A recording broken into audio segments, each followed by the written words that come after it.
Hey guys, it's been a long time since I posted a video. I was so laser focused on finishing the bike. Some way, somehow, I lost most of the videos, or they didn't turn out as good as I wanted to. The one that you're watching now, the saddleback, is a two-step paint correction that I was doing. It gives you a clear view or idea of what I was doing or what I did on the entire bike.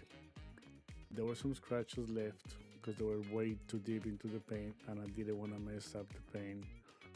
It's an older bike, 2006 Electra Gray, ultra classic, beautiful bike.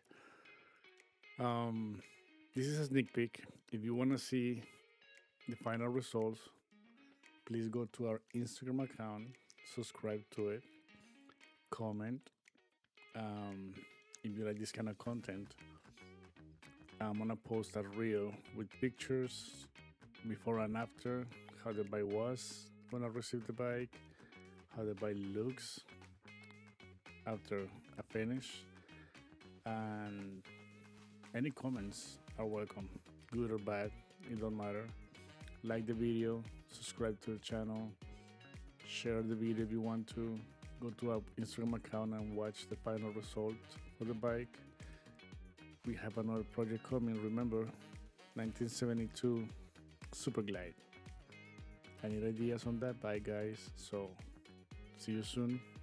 I hope I see you soon.